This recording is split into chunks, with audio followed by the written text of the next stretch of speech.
Welcome to Lara Croft Go.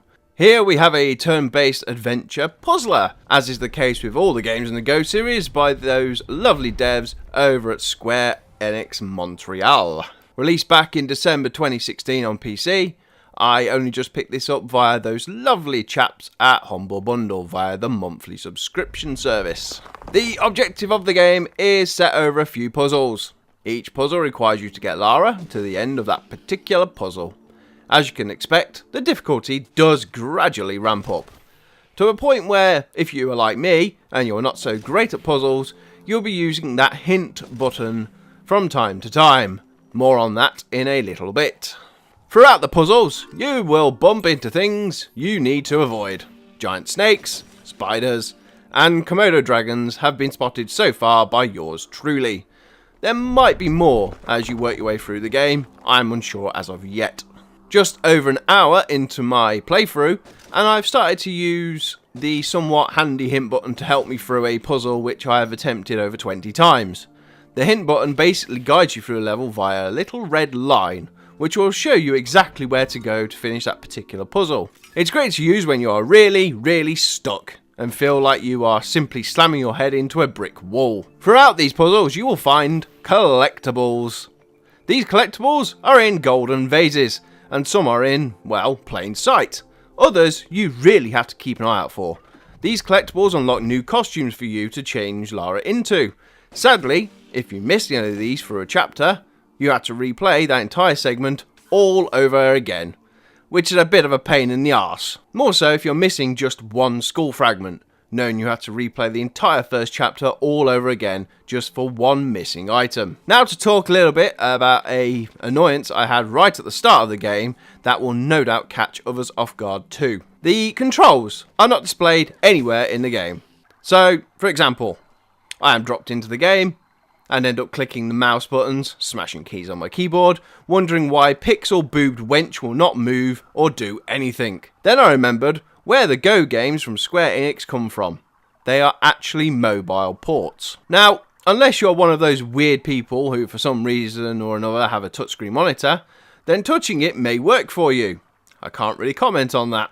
But for those of us who are, well, somewhat normal, we have to figure out how to play the damn game with no such luxury. Turns out you just click and drag the mouse to make a move. That's all there really is to the controls. Later on you are instructed on how to use items and throw things, which is nice, but it would have been nice, Square Enix.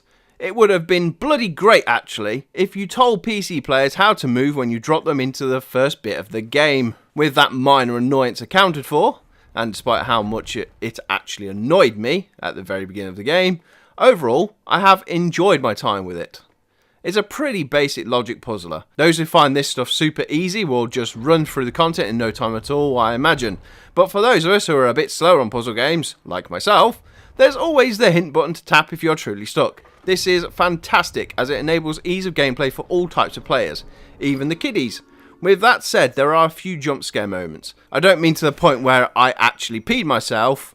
Well, nearly. The music is delightful and fits the overall theme wonderfully. The graphical style might not be to everyone's taste, however I personally found it very charming. The animations are a bit simple, but they threw in some added flair with Lara doing some of her well-known flips and, well, let's face it, impossible stunts.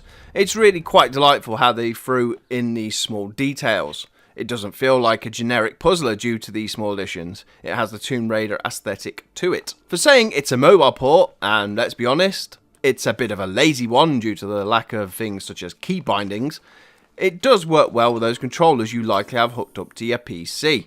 360 pad works well, and I recommend it over the use of the mouse. However, the mouse also does the job perfectly fine once you figure out how it actually works. So, it's on Steam for £7.99 right now. Honestly, it's a decent price for what will give you hours of fun and frustration. If you aim to 100% this one, it will take you a lot longer I think, unless you really have got an eye for detail and don't miss a single collectible on the way. As usual, I will throw some links down there in the description to the dev's website and to the Steam storefront. Also a referral link to the Humble Bundle if you wish to grab a great selection of games every month on the cheap. Well, I guess I'll push on and at least finish the story once with this one. with a lot of help from the hint system, I think. As of this writing, my playtime is about 70 minutes. I bet you that will skyrocket once I decide to go collectible hunting. As always, give us a like, hit that subscribe button. I'll do more first impressions on stuff from Humble Bundle. All the feedback really does help. I'll see you again soon. Bye-sies!